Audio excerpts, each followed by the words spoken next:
Hello everyone, welcome to the channel. दोस्तों, क्या आपको अभी तक पता था कि आप अपने सबकॉन्शियस माइंड से बात भी कर सकते हैं?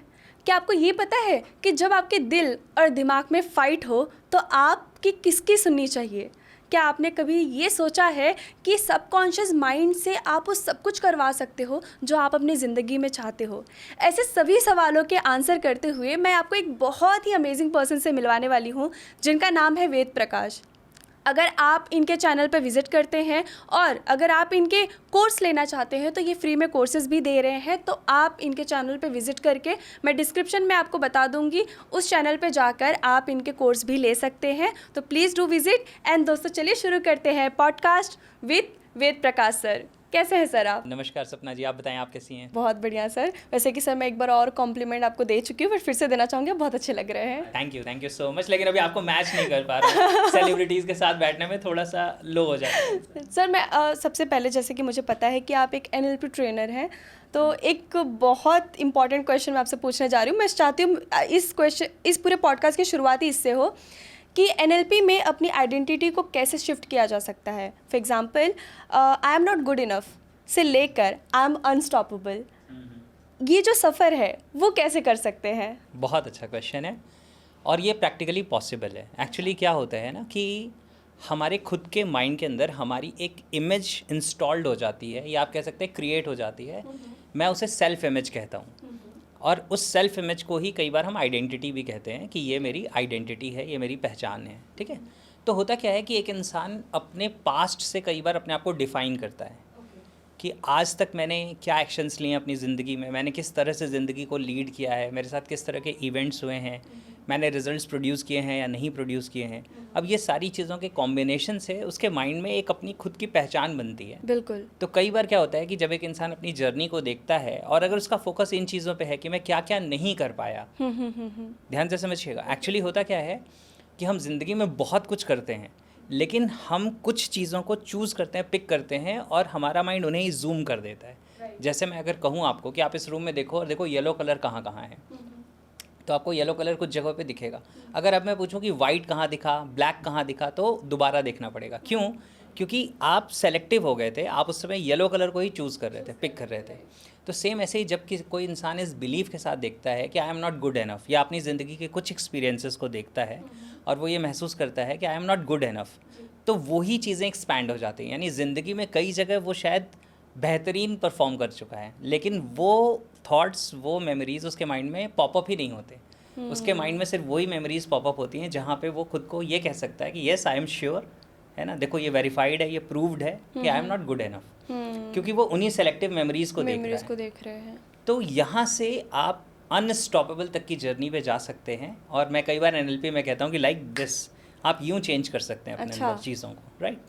तो अगर चेंज करने की बात करें तो सबसे पहला मैं आपको बताता हूँ कि mind and body, they form a system, they are different expressions of the same person. यानी कि हम कहते हैं कि जो हमारा माइंड है और हमारी बॉडी है, ये दोनों मिलकर एक सिस्टम बनाते हैं। तो मन को मैनेज करना आसान है या बॉडी को मैनेज करना आसान है? मन को, बॉडी को? बॉडी को, राइट, बिल्कुल आपका सही आंसर है। यानी कि अगर आपके माइंड में कोई नेगेटिव थॉट है तो शायद उसको आसानी से चेंज नहीं कर पाता है इंसान, लेकिन अगर आपको फिजियोलॉजी यानी कि बॉडी लैंग्वेज में कुछ चेंज करना हो तो आप लाइक दिस चेंज कर सकते हैं।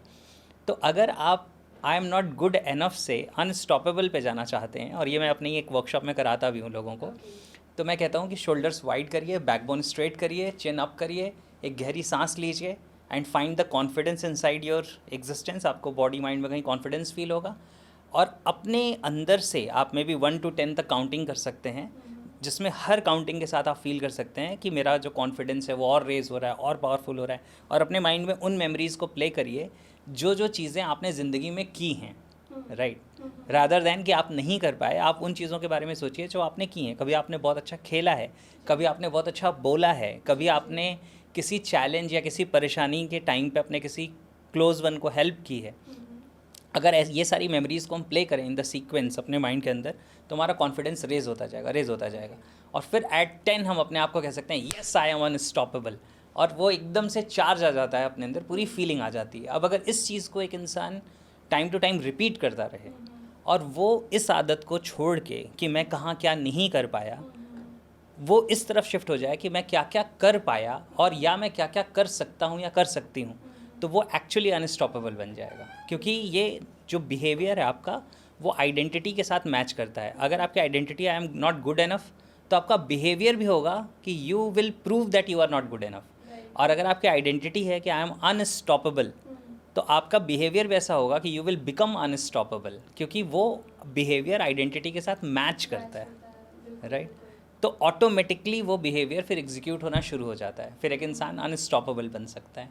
और यहाँ पे भी बात वही है सेलेक्टिव थिंकिंग की, क्योंकि अब आप सेलेक्ट कर रहे हैं अनस्टॉपेबल होना। अभी जैसे कि अक्षय कुमार की एक न्यू मूवी आई थी एयरलिफ्ट, फिर उसके बाद अभी मैंने छावा मूवी देखा। तो ये जो दो मतलब ऐसी जो मूवीज़ होती हैं, जब आप इसको सिनेमा में देखोगे तो आपके अंदर बहुत एनर्जी आती है, और इतनी हाई एनर्जी आती है कि भाई अभी कुछ भी बोलो, मतलब इतना ज़्यादा पावर होता है अंदर कि आप बोलो तो अभी मैं कर दूंगा, मैं हिस्ट्री चेंज कर सकता था, मैं ये कर सकता था। बट जब सिनेमा से बाहर निकलो तो वो एनर्जी चली जाती है।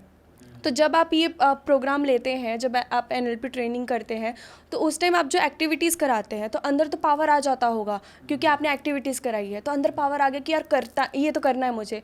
लेकिन फिर वो जब बाहर जाते हैं, अपने डेली वर्क पे जाते हैं, तो वो उनके लाइफ में वो सारी चीज़ें फिर से रिपीट होने लगती हैं, और कहीं ना कहीं उनका बिहेवियर ऐसा बन चुका है तो वो चीज़ें कंटिन्यू नहीं होती हैं। तो फिर ऐसे में आप क्या सजेस्ट करेंगे? मैं जनरली क्या करता हूँ कि मैं लोगों को कहता हूँ कि मिनिमम हाफ एन आवर आपको हर रोज़ NLP में इन्वेस्ट करना है। ओके।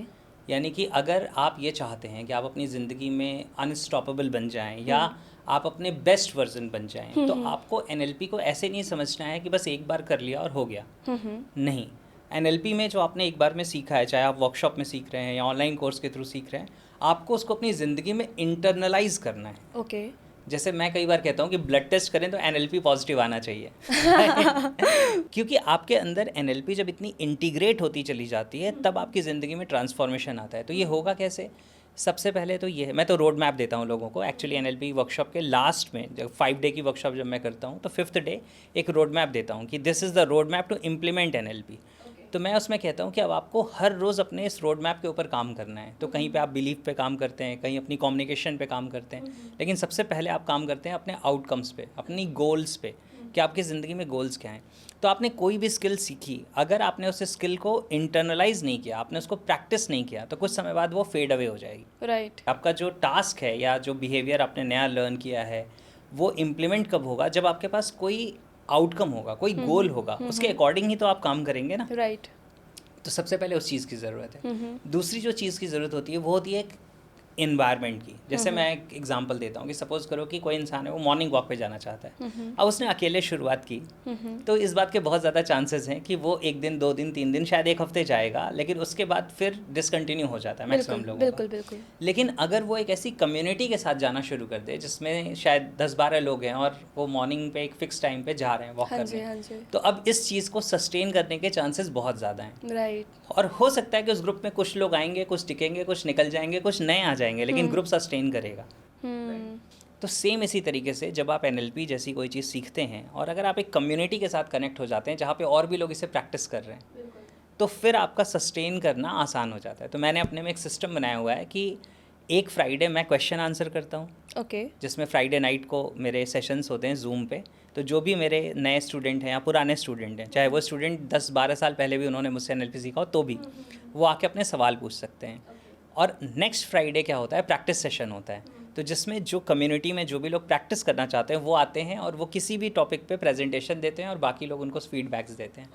तो इस तरीके से क्या होता है कि उनके पास हमेशा एक मोटिवेशन रहता है कि मुझे ये सीखना है, मुझे इम्प्लीमेंट करना है, मुझे ये सीखना है, मुझे प्रेजेंट करना है, राइट। तो फिर वो चीज़ें छूटती नहीं हैं। लेकिन सबसे इंपॉर्टेंट आउटकम, गोल आपके पास होना चाहिए, तभी आप किसी भी चीज़ को कंटिन्यू कर पाएंगे। अदरवाइज़ होगा क्या कि अभी आप चार्ज अप है, अभी आप बहुत मोटिवेटेड हैं, लेकिन वो मोटिवेशन कहाँ यूटिलाइज होना है, वो आपको पहुँचाएगा कहाँ? अगर वो आपके पास नहीं है तो कुछ समय बाद वो मोटिवेशन लूज़ हो जाए। लोगों को लगता है दे आर परफेक्ट, सबको लगता है यहाँ पे जितने इंसान हैं, चाहे वो गुस्सा कर रहा हो बहुत ज़्यादा, चाहे वो तब उसके अंदर बहुत ज़्यादा एटीट्यूड हो, ईगो हो, लेकिन उन्हें लगता है कि वो परफेक्ट हैं। उन्हें कभी नहीं लगता कि उन्हें NLP जैसे ट्रेनिंग की भी ज़रूरत पड़ सकती है, किसी एक्टिविटी की ज़रूरत पड़ सकती है। तो ऐसे में आप कैसे कहेंगे उनको कि हर किसी के लाइफ में NLP की ज़रूरत है? बहुत अच्छा सवाल है, और ये सवाल मैं अपने पार्टिसिपेंट्स को सिखाता हूँ जब वो NLP करके जाते हैं और वो कहते हैं सर किसी और को अगर हमें रिकमेंड करना हो तो कैसे करेंगे। तो मैं कहता हूँ कि आप उनसे कुछ सवाल पूछिए। पहला सवाल उनसे ही पूछिए, क्या आप वो ज़िंदगी जी रहे हैं जो आप जीना चाहते हैं, या आप वो ज़िंदगी जी रहे हैं जो आपको जीनी पड़ रही है? ठीक है। मैक्सिमम लोगों का जवाब क्या होगा? जो नहीं जीना चाहते वैसे जी रहे हैं। दूसरा सवाल मैं पूछता हूँ कि आपके अंदर जितना पोटेंशियल है, क्या आप अपना पूरा पोटेंशियल यूज़ कर रहे हैं, या आप उससे कम पोटेंशियल यूज़ कर रहे हैं? मैक्सिमम लोगों का जवाब क्या होगा? उससे कम। तो मैं कहता हूँ कि अगर ये दोनों सवालों का आंसर ना है, यानी कि आप अपनी सपनों की ज़िंदगी नहीं जी रहे, आप अपना पोटेंशियल यूज़ नहीं कर रहे, तो आपको नहीं लगता कि आप अपना पोटेंशियल यूज़ करने लगें तो आप अपनी सपनों की ज़िंदगी जी सकते हैं। और आपको आज तक किसी ने आपका पोटेंशियल यूज़ करने से रोका नहीं है, तो उसे रोकने वाला कौन है? आप खुद हैं। तो एनएलपी यही करती है कि आपको वो माइंड की प्रोग्रामिंग सिखा देती है जिससे आप अपने ऑप्टिमम पोटेंशियल को यूटिलाइज़ कर सकते हैं। आप स्ट्रैटेजीज़ लर्न करते हैं जिससे आप अपनी सपनों की ज़िंदगी क्रिएट कर सकते हैं, लिव कर सकते हैं। मैं इसी से रिलेटेड एक और क्वेश्चन करना चाहूँगी। समझ लीजिए मैं 10,000 अर्न कर रही हूँ, बट मुझे लगता है मेरी कैपेबिलिटी तो भाई 5 लाख वाली है। तो अगर मुझे इस कैपेबिलिटी को इन्हांस करना है, तो जहाँ तक मुझे पता है एनएलपी हमें हेल्प करता है सबकॉन्शियस माइंड में, या फिर हम अपने में कुछ चेंजेस लेकर आना चाहते हैं, अपने पास्ट मेमोरी को भुलाकर एक अच्छे लाइफस्टाइल जीना चाहते हैं, वॉट एवर इट इज़, तो इसमें हेल्प करता है। तो क्या इसमें भी हेल्प कर सकता है कि अगर मैं 10,000 से 5 लाख के जर्नी पे जाना चाहती हूँ? बिल्कुल कर सकते हैं। कैसे? क्या होता है कि मैं आपको रियलिस्टिक आंसर बताता हूँ, ठीक है? देखो, हमें ज़िंदगी में वो नहीं मिलता जो हम डिमांड करते हैं, हमें ज़िंदगी में वो मिलता है जो हम डिज़र्व करते हैं। ओके। अब मैक्सिमम लोग जो लॉ ऑफ अट्रैक्शन, एनएलपी या और कोई भी साइंस सिखाते हैं, ज़्यादातर लोग जो बात करते हैं वो आप कहते हैं बस आप ये विजुलाइज करो, ये विश करो, ये अट्रैक्ट करो और आपको मिल जाएगा। मैं इससे थोड़ी अलग बात करता हूँ। मैं कहता हूँ कि you need to become deserving. अभी तो आप डिमांड कर रहे हो ना कि मुझे 10,000 रुपये मिलते हैं, मैं 10,000 रुपये हर मंथ कमाता हूँ या कमाती हूँ, मुझे 5 लाख रुपये कमाने हैं।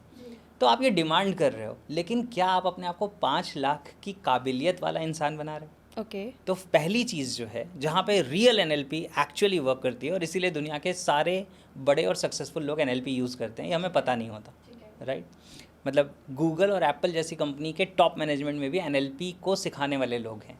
ओके। अगर आपको यूएस का प्रेसिडेंट बनना है तो आपको एनएलपी सीखनी पड़ेगी। अच्छा। हाँ, तो Okay. क्योंकि वो जो स्किल्स हैं वो आपको स्किल्स चाहिए, वो कम्युनिकेशन के स्किल्स हैं या प्रेजेंटेशन के स्किल्स हैं या अपने थॉट प्रोसेस या लोगों को इन्फ्लुएंस करने की स्किल्स है, वो आपको सीखनी पड़ेगी, उसके Okay. बिना काम नहीं चलेगा। तो अब होता क्या है कि अगर रियल एनएलपी की बात करें तो रियल एनएलपी ये कहता है कि आप ये सोचो ना कि अभी आप शायद 10,000 टर्न कर रहे हो सकता है आपकी कैपेबिलिटी या आपकी स्किल्स अभी 20,000 के लेवल के हैं या 50,000 के लेवल पे हैं, आप एक गलत स्लॉट में हो, यही हो सकता है ज़्यादा से ज़्यादा। बिल्कुल। लेकिन आप 5 लाख अर्न नहीं कर रहे हो क्योंकि 5 लाख के लिए जो आपके पास कैपेबिलिटी चाहिए, जो आपको एटीट्यूड चाहिए, जो थॉट प्रोसेस चाहिए, जो माइंडसेट चाहिए, क्या वो आपने अभी डेवलप किया है? अगर नहीं डेवलप किया है तो first you need to identify कि 5 लाख जो अर्न कर रहा है उसका थॉट प्रोसेस कैसा होता है, उसकी बॉडी लैंग्वेज कैसे होती है, उसका कम्युनिकेशन कैसा होता है, वो सोचता कैसे है। जी जी जी। और वो चीज़ें आप फिर एनएलपी को इम्प्लीमेंट करके अपनी ज़िंदगी में इंटीग्रेट करना शुरू कर सकते हैं। तो you start to become deserving. और जब आप डिज़र्विंग बनना शुरू करते हैं और फिर अगर अमाउंट की बात करें, चेंज करना हो, तो फिर आपको उसके लिए आपको इसे एक गोल सेट करना होगा कि मुझे इतना अर्न करना है, और आपको उसकी स्ट्रैटेजी बनानी होगी कि ये कैसे होगा। क्योंकि 10,000 से आप एक्चुअली एक जंप करके 5 लाख तक नहीं जाएंगे। आपको अपने बिलीफ के अकॉर्डिंग, अपनी फीलिंग के अकॉर्डिंग चेक करना होगा कि what can be my next milestone. मेरा नेक्स्ट माइलस्टोन 20,000 हो सकता है या 50,000 हो सकता है या 15,000 हो सकता है। तो पहले आप वहाँ तक की जर्नी की स्ट्रैटेजी बनाते हैं, उसको कवर करते हैं, वहाँ तक पहुँचते हैं, फिर अगले माइलस्टोन की, फिर अगले माइलस्टोन की। और इस प्रोसेस में जैसे ही आप कुछ आगे बढ़ेंगे, यानी आप सपोज करो कि आपने शुरुआत की थी 10,000 से और अभी आप 50,000 तक भी पहुँचे, लेकिन आप 5 टाइम्स आगे बढ़ चुके हैं। तो नेक्स्ट 5 टाइम्स आगे 50,000 का 5 टाइम्स और आगे जाएंगे तो कितना हो जाएगा? Right right. 2,50,000 हो बिल्कुल, जाएगा बिल्कुल। फिर वो, है ना? तो क्या हो गया, कितनी जल्दी हम फिर वहाँ से आगे जा सकते हैं। फिर उसका 4 टाइम्स किया तो कहाँ पहुँच गए? 10 लाख पे पहुँच गए, जहाँ बिल्कुल। पहुँचना चाहते हैं। बिल्कुल। तो हमें ये समझना पड़ेगा कि अपने आप को डिज़र्विंग बनाना है। डिज़र्विंग बनाने के लिए, उस लेवल तक पहुंचने के लिए मुझे क्या क्या अपने अंदर इंटीग्रेट करना पड़ेगा, क्या क्वालिटीज़ डेवलप करनी पड़ेंगी। अगर मैं उसके लिए एनएलपी को यूज़ करूं, काम करूं, तो बहुत पॉसिबल है कि वो जर्नी मैं कवर कर लूं, मैं उस लेवल तक पहुंच जाऊं और फिर अपनी ज़िंदगी में वो रिजल्ट्स आ जाते हैं। मैं आपको एक एग्जांपल बताता हूं, एक छोटी सी चीज़ बताता हूं, बहुत इंटरेस्टिंग किस्सा है। एंथनी रॉबिन्स का नाम सब जानते हैं लगभग, टोनी रॉबिन्स जिन्हें हम कहते हैं। तो टोनी रॉबिन्स की ज़िंदगी की जो सेल्फ डेवलपमेंट की जर्नी है उसकी शुरुआत जिम रॉन के साथ हुई थी। ओके। अब जिम रॉन इस दुनिया में नहीं है, और जिम रॉन की शुरुआत हुई थी मिस्टर शॉफ करके एक पर्सन थे उनके थ्रू। ठीक है ना। तो मिस्टर शॉफ जो थे उन्होंने जिम रॉन से कहा कि व्हाट इज़ योर नेक्स्ट गोल, है ना। तो जिम रॉन के पास कोई आंसर नहीं था, उन्होंने कहा ऐसा कुछ नहीं। तो उन्होंने कहा कि why don't you decide to become a millionaire. Mister Shoaff जो है वो जिम रॉन को कहते हैं कि why don't you decide to become a millionaire. तो जिम रॉन ने कहा कि but I am not interested in becoming a millionaire, मुझे मिलेनियर बनने में कुछ ऐसा बहुत मोटिवेशन नहीं, बहुत इंटरेस्ट नहीं है।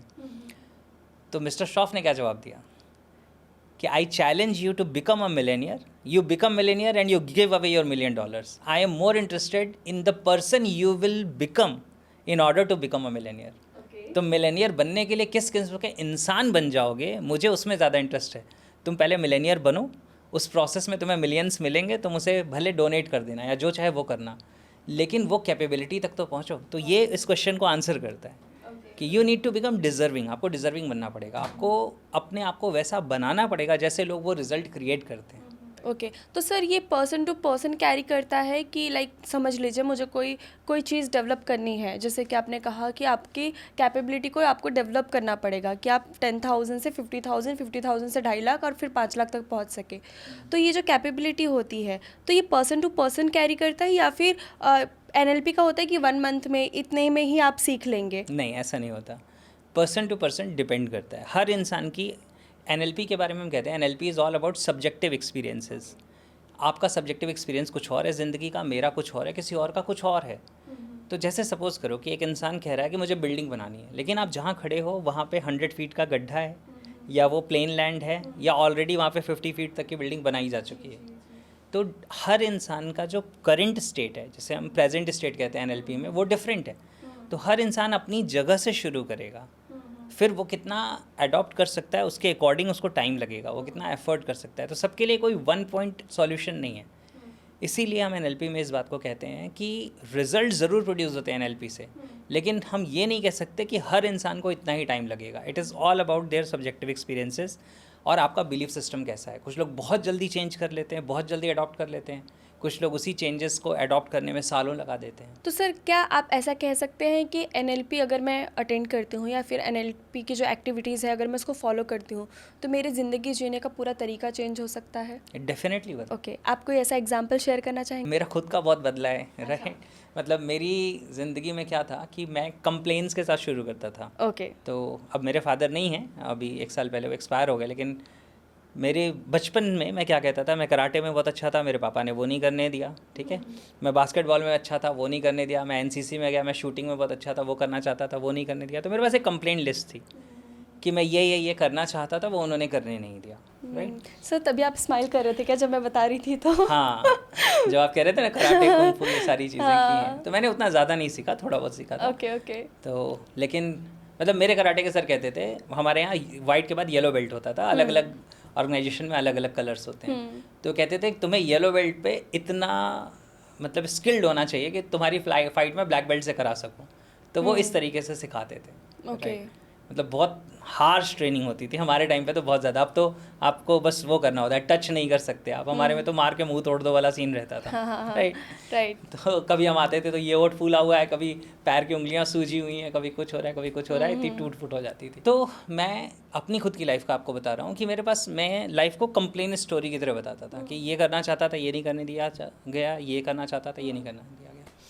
लेकिन क्या है कि जब मैं NLP के पहले सेल्फ डेवलपमेंट की चीज़ें मैंने लर्न करनी शुरू की, फिर बाद में NLP मेरी ज़िंदगी में आया, तो मुझे समझ में आया कि एक्चुअली हो ये रहा है कि my father is right at his point of view.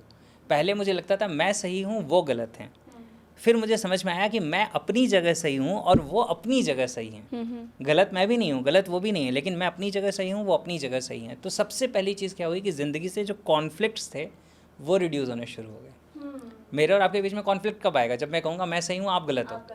लेकिन अगर मैं ये कहता हूँ आप अपनी जगह सही कह रहे हो, तो मेरे और आपके बीच का कॉन्फ्लिक्ट ख़त्म हो गया, राइट।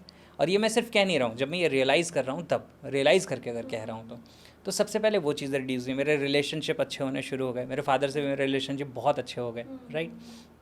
पहले बहुत कॉन्फ्लिक्ट टाइप की सिचुएशन रहती थी, क्योंकि मैं वैसे भी थोड़ा अलग ट्रैक पे चलने वाला इंसान हूँ, तो पहले वो मुझे कहते थे कि ये तो जो चाहता है या जो इसका मन करता है ये वो ही करता है। बाद में उन्होंने खुद मेरे वर्कशॉप्स भी अटेंड किए, तो बाद में उन्होंने क्या कहना शुरू किया, इसकी तो सोच ही अलग थी। तो दोनों में ज़मीन आसमान का डिफरेंस है जो दोनों स्टेटमेंट्स में, राइट? क्योंकि एक जगह वो ब्लेम है या कंप्लेन है और एक जगह वो अप्रिशिएशन है। तो ये सारी चीज़ों में बहुत सारा डिफरेंस आया। मेरा कॉन्फिडेंस लेवल लो था, वो कॉन्फिडेंस में बहुत चेंज आ गया, वो सारी चीज़ें बदल गई। और मतलब सेल्फ इमेज अपनी बदल गई, अपने अंदर से इंसान अपने आप को पहचानना शुरू करता है, वो सारी चीज़ें बदल गई।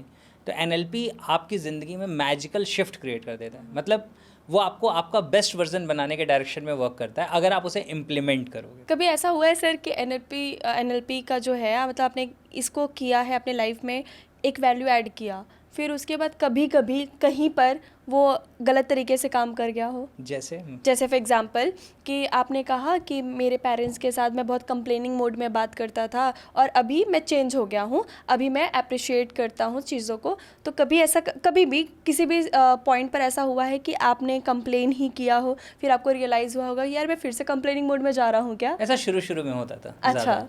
क्योंकि शुरू में क्या होता है, जब आप किसी चीज़ को इंटरनलाइज कर रहे हैं ना और वो आपकी कोर तक नहीं गया है तो ज़्यादा होता है। अभी क्या होता है, अभी भी ऐसा नहीं कि लोगों की चीज़ें कभी बुरी नहीं लगती हैं, लेकिन अब हम जब देखते हैं तो अंदर से एक फीलिंग आती है कि the person is behaving the way he और she is behaving because of his और हर प्रोग्रामिंग, जो उसकी आज तक की प्रोग्रामिंग है, जो उसका माइंडसेट है, उसकी वजह से वो इंसान ऐसा है।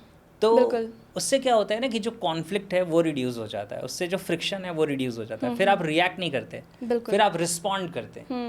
हो सकता है कहीं रिस्पॉन्स आपका गुस्सा भी हो, उस रिस्पॉन्स की ज़रूरत है, लेकिन फिर आप उस वे में रिस्पॉन्ड करते हैं तो बहुत सारी चीज़ें आपकी बदलनी शुरू हो जाती हैं। तो होता है, ऐसा नहीं है कि नहीं होता, क्योंकि एनएलपी कुछ ऐसा नहीं है कि बस आपने एनएलपी की टेक्निक्स को यूज़ कर लिया तो अब आप कोई रोबोट नहीं है कि आपको प्रोग्राम कर दिया गया, पहले आप एक्स आउटपुट देते थे अब वाई आउटपुट देंगे। लेकिन पॉसिबिलिटी वाई की तरफ ज़्यादा है। अभी भी आप कभी कभी पीछे पुराने पैटर्न्स पे जा सकते हैं, ह्यूमन है तो उस तरीके से ज़रूर होती है। सर अगर मैं ये कहूँ कि फॉर एग्जांपल अभी जो इंसान है उनके में, कुछ लोगों में ऐसा होता है कि वो बहुत ज़्यादा अच्छे होते हैं और उनका कम्युनिकेशन बहुत अच्छा होता है, और ये जो आप अंडरस्टैंडिंग कह रहे हैं कि जो कंप्लेनिंग मोड होता है फिर आपने स्विच किया, अप्रिशिएटिंग में आ गए आप, तो वो उनके अंदर पहले से ही होता है जबकि उन्होंने कोई एनएलपी ट्रेनिंग अटेंड नहीं किया है। तो ऐसे में आप उनको कैसे सजेस्ट करेंगे कि एनएलपी आपको अटेंड करना चाहिए या उनके लाइफ में एनएलपी कैसे हेल्पफुल हो सकता है? मैं इसका आंसर आपको देता हूँ, आपको बहुत अच्छे से समझ आएगा। पहले तो ये समझ लेते हैं कि एनएलपी डेवलप कैसे किया गया। ठीक है। तो 2 पर्सन थे, रिचर्ड बैंडलर और जॉन ग्रिंडर। इन दोनों ने मिलके एनएलपी को डेवलप किया था 1970s में, यूनिवर्सिटी ऑफ कैलिफोर्निया में दोनों थे। रिचर्ड बैंडलर वहाँ पे स्टूडेंट थे और जॉन ग्रिंडर वहाँ पे असिस्टेंट प्रोफेसर थे लिंग्विस्ट के, राइट? तो रिचर्ड बैंडलर क्या है, लोगों के साथ कुछ स्किल्स वगैरह प्रैक्टिस कर रहे थे, उसको गस्टॉल्ट थेरेपी कहते हैं। तो गस्टॉल्ट थेरेपी को प्रैक्टिस कर रहे थे और जिससे लोगों की ज़िंदगी में डिफरेंसेस आ रहे थे। कोई अपने पेन से बाहर आ रहा था, किसी का कॉन्फिडेंस बढ़ रहा था, कोई किसी और रिलेशनशिप इश्यूज़ में परेशान है या किसी और चैलेंज में है तो वहाँ से बाहर निकल रहा था। तो जॉन ग्रिंडर को जब इसका पता चला तो जॉन ग्रिंडर ने कहा कि मुझे आपका काम देखना है कि आप क्या करते हो, आप कैसे बात करते हो, क्योंकि बातों से ही ये सारी चीज़ें हो रही हैं। तो उन्होंने उन्हें ऑब्जर्व करना शुरू किया। ठीक है। तो फिर जॉन ग्रिंडर ने एक बहुत अच्छी स्टेटमेंट बताई, उससे आपको क्लैरिटी आ जाएगी। तो जॉन ग्रिंडर ने क्या कहा कि if you help me do what you are doing, I will tell you how you are doing it. Okay. मतलब अगर तुम मुझसे वो करवा लो जो तुम कर रहे हो, अगर तुम मुझसे वो करवा लो जो तुम कर रहे हो, तो मैं तुम्हें ये बताऊंगा कि तुम ये कैसे कर पा रहे हो। जी। क्योंकि आप तो ऑटोमेटिकली कर रहे हो एक तरीके से, but you do not know the algorithm, you don't know the strategy. और वो लिंग्विस्ट थे, तो उन्होंने कहा कि तुम्हारी कम्युनिकेशन से कैसे ये चेंजेस आ रहे हैं, अगर तुम मुझसे भी ऐसा कम्युनिकेशन करवा लो और ऐसे ही चेंजेस क्रिएट करवा दो तो मैं तुम्हें वो स्ट्रक्चर्स बताना शुरू कर दूंगा। तो होता क्या है, ये समझ आई आपको चीज़? बिल्कुल समझ में आई। तो इसी तरीके से जो एनएलपी डेवलप की गई वो सक्सेसफुल लोगों को देख के डेवलप की गई कि अगर कोई इंसान सक्सेसफुल है, कोई बहुत अच्छा कम्युनिकेशन कर रहा है, तो उसके कम्युनिकेशन में ऐसी क्या खासियत है, उसका कम्युनिकेशन का एल्गोरिदम क्या है जिसकी वजह से वो ये कम्युनिकेशन कर पा रहा है इस क्वालिटी का। अगर कोई बहुत अच्छा प्लेयर है तो वो इतना अच्छा क्यों खेल पा रहा है, उसकी स्ट्रैटेजी क्या है। तो एनएलपी ने स्ट्रैटेजी के ऊपर, एल्गोरिदम के ऊपर बहुत काम किया। किन लोगों को स्टडी करने में, जो ऑलरेडी सक्सेसफुल है। तो इस वजह से NLP इतनी ज़्यादा डेवलप होती चली गई। अब अगर कोई इंसान सपोज करो ऑलरेडी बहुत अच्छा है और उसको ये पता चल जाए कि मैं इतना अच्छा क्यों हूँ, मेरी स्ट्रेटेजी क्या है और कहाँ पे कहीं थोड़ी बहुत मेरी कमी रह गई है, तो वो उसको और जल्दी और अच्छे से रिफाइन कर सकता है। तो इसीलिए एक ऐसा इंसान जिसके अंदर ऑलरेडी क्वालिटीज़ हैं, अगर वो भी NLP को सीखता है तो उसकी क्वालिटीज़ और बियॉन्ड तक ग्रो कर जाती हैं और इन्हांस हो जाती हैं। क्योंकि नाउ द पर्सन नोज कि जो मैं कर रहा हूँ वो क्यों काम कर रहा है, क्योंकि कई बार तो हम अंदाजे से कर रहे हैं, राइट, हमें पता नहीं है। जैसे मैं आपको एक बहुत सिंपल सी चीज़ बताता हूँ। मैं जहाँ पहले रहता था वहाँ पे एक जनरल स्टोर थी। तो जनरल स्टोर पे जो अंकल थे उनका एक बेटा भी था जो मतलब मेरे से कुछ 2-4-5 साल छोटा होगा। तो वो भी उस समय, ये मैं 12-13 साल पहले की बात बता रहा हूँ। तो क्या है कि उस पर्टिकुलर पॉइंट ऑफ टाइम पे क्या हुआ कि वो जनरल स्टोर पे जब अंकल के पास आओ कि अंकल दूध चाहिए, तो कहते थे अच्छा दूध ले लिया बेटा, और ब्रेड चाहिए, बिस्किट भी चाहिए, है ना, या अच्छा इसमें से कोई और चीज़ चाहिए। तो वो ऐसे करके सवाल पूछते थे और हम सोच के नहीं गए कि कुछ और भी चाहिए, लेकिन एक दो और चीज़ें ले ली, लेके आ गए। तो उन्होंने यही सेम चीज़ अपने बेटे को सिखाई। मतलब जैसे किसी ने दूध मांगा, बेटे ने दूध पकड़ा दिया, तो फिर वो उसको कहते थे कि उसके अलावा ये भी पूछना है कि अच्छा भैया ब्रेड भी चाहिए, अच्छा भैया बिस्किट भी चाहिए, है ना। तो अब क्या है कि वो जो बच्चा है उसको कोई स्ट्रेटजी वाइज नहीं सिखाई गई है, लेकिन वो मॉडलिंग कर रहा है, यानी कि जो फादर कर रहे हैं, क्योंकि फादर ने हो सकता है NLP में नहीं सिखाया कि it is better to give more choices या ऑप्शंस, लेकिन वो कर रहे हैं और उससे उनको रिजल्ट्स मिल रहे हैं। जो एक इंसान 50 रुपीज़ की कोई चीज़ लेने गया था वो 100 रुपीज़ खर्च करके आ रहा है, तो उनका तो प्रॉफिट बढ़ रहा है ना, राइट। तो इस तरीके से हम चीज़ों को मॉडल कर लेते हैं, यानी कि कॉपी कर लेते हैं ऑटोमेटिकली। तो इसको NLP में हम कहते हैं modelling successful performance leads to excellence. आप कुछ बहुत अच्छा कर रहे हो और मैं आपकी उस क्वालिटी को ऑब्जर्व कर लूँ और उस क्वालिटी को अपने अंदर इंटीग्रेट कर लूँ, तो मैं भी वो रिजल्ट्स प्रोड्यूस कर सकता हूँ। हो सकता है उस रिजल्ट को आपको प्रैक्टिस करने में, यानी उस लेवल तक पहुँचने में आपको 5 साल लगे थे, लेकिन हो सकता है मुझे 1 साल लगे, 1.5 साल लगे। क्यों? Because now I know the strategy. तो NLP इस तरह से हमें हेल्प करती है। ओके सर, मैंने सुना है कि NLP में हम सबकॉन्शियस माइंड से कैसे बात करना वो आप सिखाते हैं। इज़ इट रियली पॉसिबल कि हम सबकॉन्शियस माइंड से बात कर सके? सबकॉन्शियस माइंड की हमें लैंग्वेज समझनी पड़ेगी कि सबकॉन्शियस माइंड किन लैंग्वेज को समझता है, किस लैंग्वेज से हम उससे इंटरेक्ट कर सकते हैं। ओके। क्योंकि सबकॉन्शियस माइंड हमारी तरह ये कम्युनिकेशन की लैंग्वेज को नहीं समझता डायरेक्टली। सबकॉन्शियस माइंड की जो लैंग्वेज है वो 3 चीज़ों का कॉम्बिनेशन है, विजुअल्स, ऑडियोज एंड फीलिंग्स। तो सबकॉन्शियस माइंड क्या है कि वीडियोस, जब भी आप किसी भी मेमोरी को याद करते हैं तो कुछ विजुअल्स आपके सामने आ जाते हैं। वो कहाँ से आ रहे हैं? कॉन्शियस माइंड से तो आ नहीं रहे, क्योंकि खुली आंखों से तो वो इंसान सामने नहीं जिसके बारे में आप सोच रहे हैं, ना वो इवेंट आपके सामने है। तो वो कहाँ से आ रहा है? सबकॉन्शियस माइंड में पड़ा हुआ है, वो पॉपअप कर रहा है। तो सबकॉन्शियस माइंड की लैंग्वेज क्या है? विजुअल्स। जब आप कुछ काम करने जाते हैं और आपको अंदर से एक आवाज़ आती है, यार पता नहीं होगा या नहीं होगा, ये आवाज़ कहाँ से आ रही है? सबकॉन्शियस से आ रही है, राइट। जब आप कुछ करने जाते हैं और आपको एक अनईजीनेस की फीलिंग आती है, वो फीलिंग कहाँ से? आपने जानबूझ के क्रिएट की है? नहीं, ऑटोमेटिकली हो रही है। वो कहाँ से आ रही है? सबकॉन्शियस से आ रही है। तो सबकॉन्शियस माइंड की प्रोग्रामिंग में ये तीनों चीज़ें हैं, विजुअल्स, ऑडियोज एंड फीलिंग्स। तो अगर हमें सबकॉन्शियस से बात करनी है तो हमें इस लैंग्वेज को समझना पड़ेगा कि हमारा सबकॉन्शियस इस लैंग्वेज में हमसे बात करता है और हम इस लैंग्वेज में इससे कम्युनिकेट कर सकते हैं। यानी कि अगर हम सबकॉन्शियस से कुछ सवाल पूछेंगे तो वो कुछ विजुअल्स पॉपअप करेगा, कुछ ऑडियो पॉपअप करेगा, कुछ सेंसेशन क्रिएट करेगा। और अगर हम सबकॉन्शियस को कुछ कमांड या प्रोग्रामिंग देना चाहते हैं तो अगेन उसकी भी यही 3 लैंग्वेज होगी। यानी कि कुछ विजुअल्स, कुछ ऑडियोज और कुछ फीलिंग्स। ये जब आप अपने माइंड को कमांड्स देंगे तो आप सबकॉन्शियस के साथ इंट्रैक्शन कर पाएंगे। मतलब आप उसको प्रोग्राम कर पाएंगे और बात भी कर सकते हैं। बात करने का मतलब क्या है कि जैसे सपोज करो कि आप अपनी ज़िंदगी में किसी भी एक सिचुएशन के बारे में सोच रहे हैं, आप ज़्यादा परेशान हैं किसी सिचुएशन में, किसका ये सिचुएशन को कैसे सॉल्व करना है, राइट। आप अपने साथ बिल्कुल रिलैक्स बैठिए और अपने मन से, अपने सबकॉन्शियस से सवाल पूछिए कि दिस इज़ द इशू या this is the challenge in my life, है ना। सो इस सिचुएशन में क्या किया जा सकता है? तो अब आप देखेंगे आपका माइंड कुछ विजुअल्स क्रिएट करना शुरू करेगा आपके सामने। कुछ आपको इंटरनल डायलॉग, कुछ इनर कम्युनिकेशन स्टार्ट हो जाएगा, कुछ सेंसेशंस, कुछ फीलिंग्स क्रिएट हो जाएगी। NLP में उसे कॉन्ग्रुएंस और इनकॉन्ग्रुएंस कहते हैं। जैसे किसी सिचुएशन में होता क्या है कि कोई डिसीजन हम लेना चाहते हैं जी जी जी जी। कई बार आपने देखा होगा, मैं आपको बताता हूँ, कई बार आपने देखा होगा कि हम जिंदगी में कोई डिसीजन लेते हैं, उस डिसीजन पे कुछ समय तक आगे चलते हैं, फिर ड्रॉप कर देते हैं। बिल्कुल, आई एग्री। होता है ना ऐसा? राइट राइट, ऐसा होता है। एनएलपी हमें ये बता सकता है कि वहाँ तक जाने की भी ज़रूरत नहीं है, आपको पहले ही पता चल जाएगा कि ये करना है, मैं कर पाऊंगा या नहीं कर पाऊंगा। अच्छा। इसे हम कहते हैं feeling of congruence and incongruence. Congruence का मतलब होता है एग्रीमेंट, इनकॉन्ग्रुएंस का मतलब होता है डिसएग्रीमेंट। तो जब आप कुछ करने चाह रहे हैं, अगर आप अपने माइंड को ये चीज़ बताते हैं कि this is something that I am going to do, what will be the consequences. अब इससे होगा क्या क्या, अब आपके सामने जो कॉन्सिक्वेंसेज आएंगे उससे आपके अंदर से एक फीलिंग आएगी कि इस कॉन्सिक्वेंस के साथ मैं एग्रीमेंट में हूँ या डिसएग्रीमेंट में हूँ। तो वो रॉन्ग भी तो हो सकता है सर? हाँ, हो सकता है बिल्कुल। तो आप इसीलिए उससे और डिगिंग करते हैं, यानी और चॉइसेस देते हैं और सवाल पूछते हैं अपने आप से, एक्सप्लोर करते हैं। जैसे किसी एक चीज़ में लग रहा है कि नहीं यार ऐसे नहीं, ऐसे हो सकता है, अच्छा ठीक है, what are the other possible choices, और क्या कर सकते हैं इस सिचुएशन में। तो क्या होगा कि आपको एक पर्टिकुलर प्रोसेसिंग करते करते आपको ये समझ में आ जाएगा कि ठीक है अब करके देख लेते हैं। अब कॉन्फ्लिक्ट तो है लेकिन अब उतना ज़्यादा नहीं है, वो इतना रिड्यूस हो गया कि अब करके देख लेते हैं, क्योंकि वो तो भविष्य बताएगा कि होगा या नहीं होगा।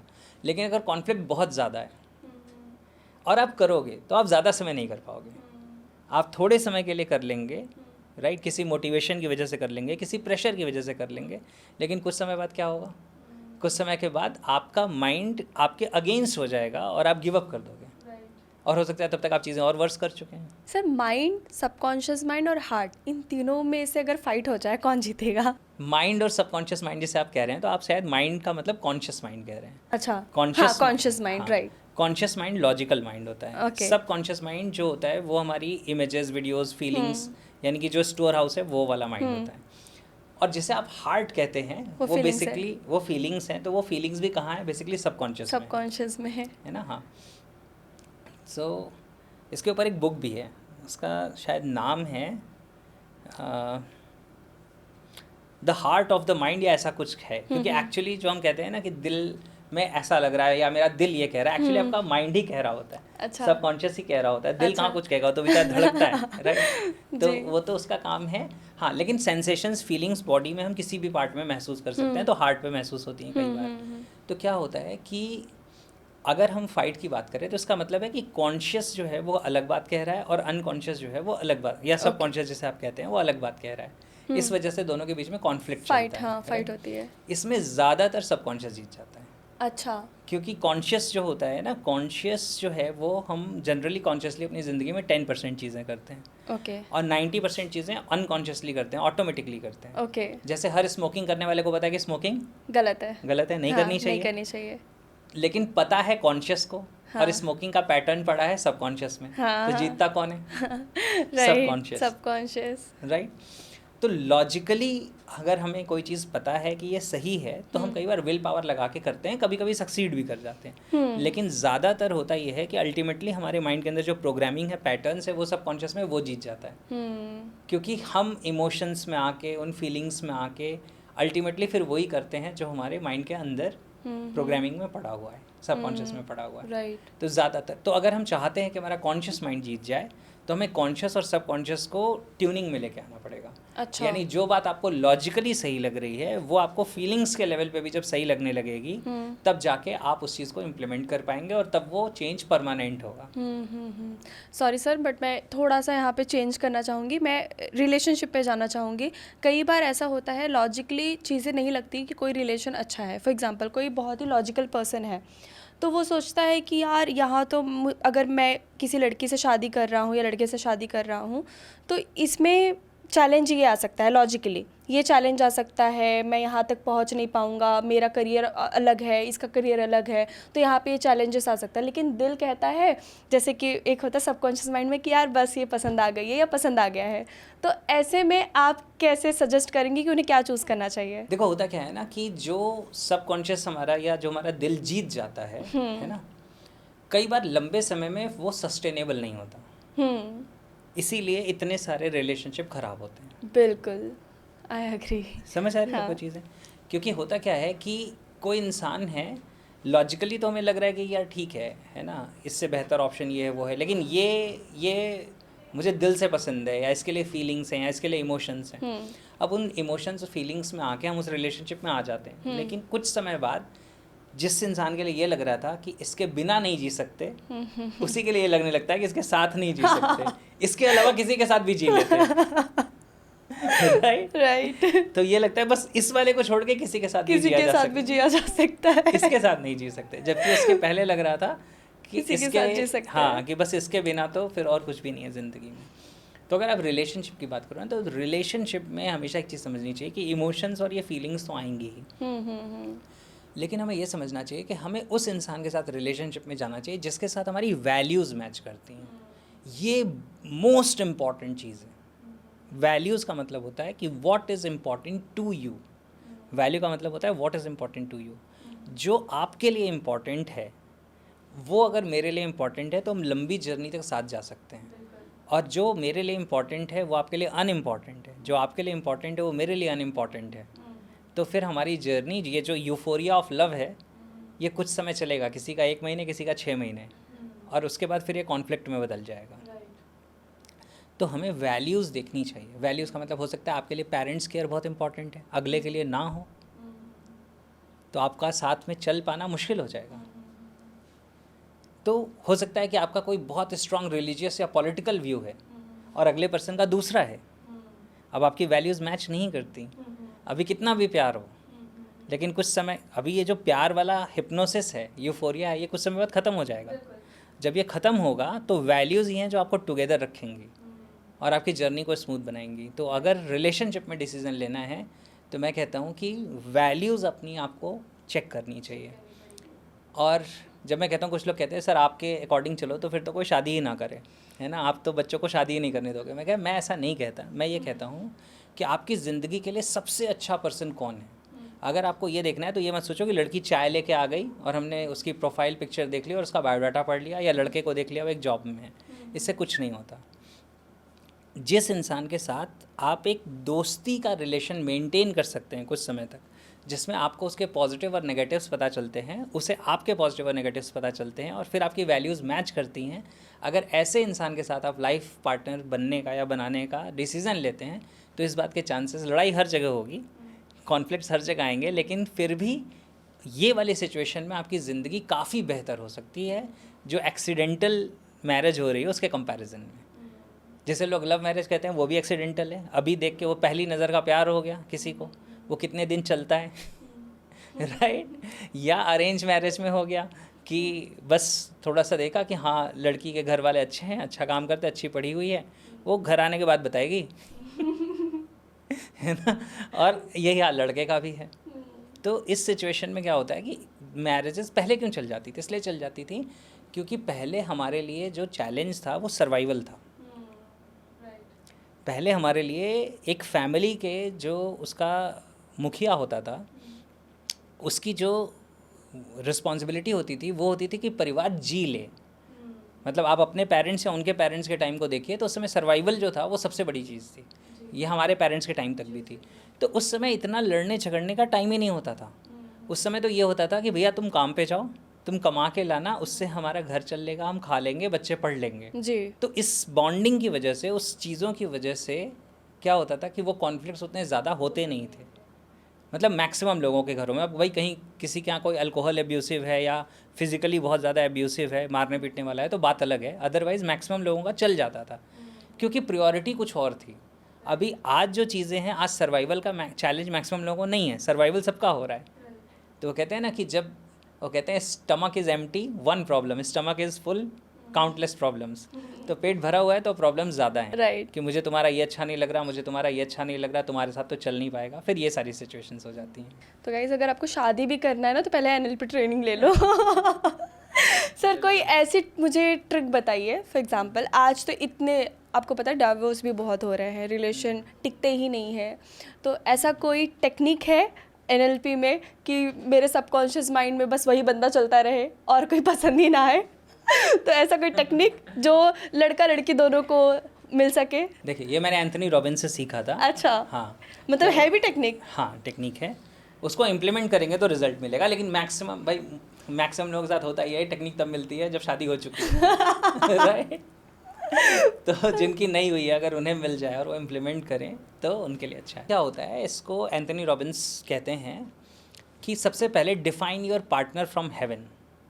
अगर अभी आपकी ज़िंदगी में कोई नहीं है और आप चाहते हैं कि आप अपनी ज़िंदगी में उस इंसान को अट्रैक्ट करें जिसके साथ आपकी ज़िंदगी बहुत अच्छी हो सकती है, जिसके साथ आप बहुत अच्छी ज़िंदगी जी सकते हैं, तो सबसे पहला पॉइंट होता है कि define your partner from haven. यानी कि अगर स्वर्ग से आपके लिए पार्टनर भेजा जा रहा होता तो उसके अंदर क्या क्वालिटीज़ होती। अच्छा, ये भी पॉसिबल है। हाँ, आप लिखो ना, आप लिखो आपको क्या क्या क्वालिटीज़ चाहिए। मान के चलो एक लड़की है तो बोलेगी कि भाई इतना ये टॉल चाहिए, गुड लुकिंग चाहिए, उसका नेचर ऐसा चाहिए, ये चाहिए, वो चाहिए। आप लिखो सारी चीज़ें कि ये चीज़ें हो गई।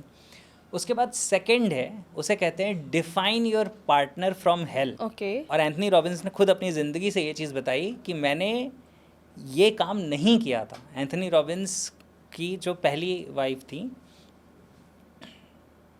नाम मैं भूल गया, बेकी मेरे ख्याल से, एग्जैक्टली मुझे नाम याद नहीं है। तो एंथनी रॉबिन्स ने कहा कि उसके अंदर वो सारी क्वालिटीज़ थी जो मुझे चाहिए थी, लेकिन उसके अंदर वो भी सारी क्वालिटीज़ थी जो मुझे बिल्कुल नहीं चाहिए थी, और ये मेरे लिए डिफाइंड नहीं था पहले से। तो define your partner from heaven and define your partner from hello, ये भी बहुत इंपॉर्टेंट है। क्योंकि आपको ये पता होना चाहिए कि what is not at all acceptable, वो कौन सी चीज़ है जो आपके लिए बिल्कुल एक्सेप्टेबल नहीं है।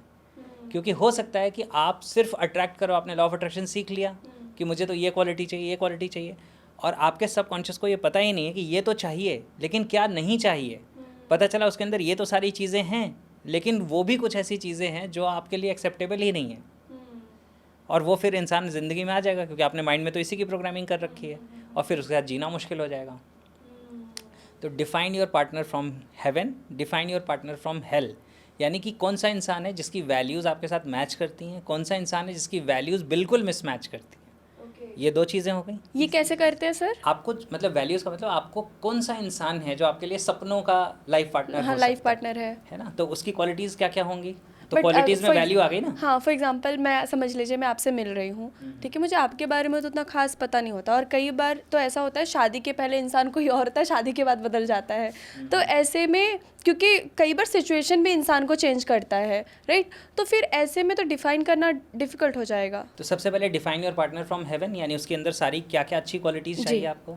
Define your partner from hello, यानी कि वो चीज़ें जो आपको बिल्कुल एक्सेप्टेबल नहीं है, बिल्कुल नहीं चाहिए। ओके। ठीक है, जैसे हो सकता है कि जो हमसे फाइनेंशियली लोअर लेवल पे हैं उनके साथ एरोगेंस से या डिसरिस्पेक्ट से बात करने वाला इंसान मुझे बिल्कुल नहीं चाहिए। तो ये आपको लिखना पड़ेगा, राइट। क्योंकि हो सकता है उसके अंदर बहुत सारी क्वालिटीज़ हो लेकिन उसके अंदर ये भी हो। अब उसकी वजह से आप एम्बेरस्ड फील कर रहे हैं, आप परेशान हो रहे हैं, तो ज़िंदगी नहीं चल पाएगी आगे ढंग से। तो define your partner from heaven, define your partner from hello. अब एक चीज़ और भी करनी है, अक्लमंदी वाला काम। जब आप अपने हेवन वाले पार्टनर को डिफाइन कर रहे हो तो वैसे इंसान को भी कैसा इंसान चाहिए होगा वैसा भी तो अपने आप को बनाना पड़ेगा। राइट कि मुझे तो अपना सपनों का राजकुमार चाहिए, और मैं कैसी हूँ तो मैं दूसरी प्रजाति को बिलोंग करती हूँ, तो फिर काम नहीं चलेगा। तो आपको ये भी सोचना पड़ेगा कि इस तरह का इंसान जो मेरे सपनों का इंसान है वो क्या एक्सपेक्ट कर सकता है, उन क्वालिटीज़ को, मतलब किस क्वालिटी वाले इंसान को वो कहेगा कि हाँ ये मेरा सपनों की रानी है। हाँ, सपनों की रानी है, राइट। अब उन क्वालिटीज़ को आप लिखो, और अगर वो क्वालिटीज़ आपके अंदर नहीं है तो उन्हें डेवलप करना शुरू करो। तो ये कैसे पता चलेगा सर, मतलब ये सोच के पता चलेगा ना। अच्छा, आप सोचो तो सामने वाले के पॉइंट ऑफ व्यू से। चलो मैं अभी आपसे पूछता हूँ, अभी आपको समझ में आने लगेगा, राइट। आपको सपोज करो कि एक पर्सन चाहिए बहुत अच्छा, उसके अंदर क्या क्वालिटी होगी? अंडरस्टैंडिंग होनी चाहिए, अंडरस्टैंडिंग होनी चाहिए, मैच्योर होना चाहिए, जैसे कि कहीं पर भी ऐसे कम्युनिकेशन स्किल उसकी अच्छी होनी चाहिए, किससे कैसे बात करना है, बड़ों से और छोटों को वही रिस्पेक्ट दे जो वो डिज़र्व करते हैं। तो ये सारी चीज़ें तो होनी चाहिए। अब ऐसा इंसान अपने लाइफ पार्टनर में क्या क्वालिटीज़ एक्सपेक्ट करेगा? सेम चीज़ें एक्सपेक्ट करेगा। तो वो सेम चीज़ें आपके अंदर हैं या नहीं, ये चेक करो। राइट। और नहीं है तो लिखो और डेवलप करो उन्हें। बिल्कुल। तो ये थर्ड पॉइंट है, समझ आए? अब आता है फोर्थ पॉइंट में होता है कि अब ये सोचो कि ऐसा इंसान आपको मिल कहाँ सकता है। ऐसा इंसान आपको मिल कहाँ सकता है? अगर आपको बुक रीडिंग बहुत पसंद है और बुक रीडिंग में इंटरेस्ट है तो वो इंसान आपको कहाँ मिलेगा? किसी ऐसे ग्रुप में मिलेगा, लाइब्रेरी में मिलेगा। अगर आपको ट्रैकिंग पसंद है तो आपको ऐसा इंसान किसी ट्रैक ग्रुप में मिलेगा। नाइस, है ना। तो अगर आपको मार्शल आर्ट पसंद है तो ऐसा इंसान किसी मार्शल आर्ट कंपटीशन में आपको मिलेगा। बट ऐसा भी तो हो सकता है कि वो ट्रैकिंग करने से 1-2 बार ही गया हो। हाँ, हो सकता है, तो आपको पता चल जाएगा ना आप बात करोगे तो नाउ अब आप साइंस यूज़ कर रहे हैं, अब आप स्ट्रक्चर्स यूज़ कर रहे हैं। Define your partner from heaven, define your partner from hell, do you have the qualities और what qualities that this person will be expecting, वो आपके अंदर है या नहीं है, डेवलप करो, नहीं है तो and where you can find that person. अब ये 4 चीज़ों को अगर आप अलाइन कर लेंगे, ये 4 जब अलाइन हो जाएंगी तो इस बात के चांसेस बहुत ज़्यादा हैं कि अब आपको क्वालिटी ऑप्शंस और चॉइसेस दिखेंगे।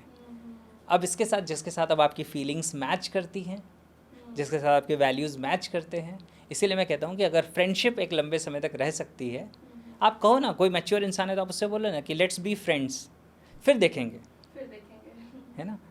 तो और कोई बहुत जल्दी में नहीं, मुझे तो कल ही शादी करनी है, तो फिर बात अलग है, फिर उसे कहते भाई तुम कर किसी से भी कर लो फिर, क्योंकि शादी कर लेना जो है वो बहुत आसान है, उससे बाहर निकलना बहुत मुश्किल है। Right sir. एक बहुत लंबी बैटल स्टार्ट हो जाती है, बहुत सारे कॉन्सिक्वेंसेज हो जाते हैं, तो बेहतर है कि करने के पहले सोच लो, ये हम सोच नहीं पाते, बिल्कुल, है ना। वो तो डिजास्टर होने के बाद समझ आता है। सर फियर ऑफ लूजिंग लोगों में होता है ना, कि कहीं ये मुझसे छूट ना जाए, और ऐसे में कई लोग अपने बिहेवियर को चेंज कर देते हैं, उनका जो कैरेक्टर नहीं है वो कैरेक्टर भी छोड़ देते हैं। तो ऐसे में आप कैसे कहेंगे कि उनको इस तरीके से खुद को ट्रेन करना चाहिए, या ये एक्टिविटी उनको अपने लाइफ में करनी चाहिए जिससे वो वही रहे जो स्टार्टिंग में थे? लूजिंग मतलब लूजिंग देमसेल्व्स और लूजिंग द अदर नहीं, पर्सन? लोगों को, जैसे कि फॉर एग्जांपल हम अगर रिलेशनशिप में हैं तो मुझे बहुत ज़्यादा डर होता है कि मैं आपको खो दूंगी, है ना। और ऐसा ही कई बार होता है कि यही रिलेशनशिप को बहुत ज़्यादा ख़राब कर देता है। तो ये जो डर होता है उस डर को कैसे कम किया जाए, और अगर आ जाता है तो ऐसी कौन सी एक्टिविटी उनके लाइफ में होनी चाहिए जिससे वो ये बाहर निकल सके? देखिए, सबसे पहले तो आप एक चीज़ समझो ना कि मतलब ट्रू लव तो बहुत रेयरली मिलता है ना। अगर मैं उसे कहूँ तो मैं जनरली जो स्टेटमेंट यूज़ करता हूँ, मैं कहता हूँ ट्रू लव, ध्यान से समझना, true love is unconditional, rest is business. जो सच्चा प्यार है वो अनकंडीशनल होता है, उसमें कंडीशन नहीं होती कि आप ऐसा करोगे तो इसका मतलब आपको मुझसे प्यार है, और आप ऐसा नहीं करोगे तो इसका मतलब आपको मुझसे प्यार नहीं है, ऐसा नहीं होता। ट्रू लव इज़ अनकंडीशनल, वो उसमें कोई कंडीशन नहीं होती, वो अनकंडीशनल होता है। इसके अलावा बाकी सारे बिजनेस है। बिजनेस क्या होता है? बिजनेस की डेफिनेशन है where 2 people come together to make profit. हाँ, राइट। तो इसके अलावा सब बिजनेस है कि इससे मेरा क्या फ़ायदा होगा, इससे तुम्हारा क्या फ़ायदा होगा। तो मैक्सिमम रिलेशनशिप्स यही हैं।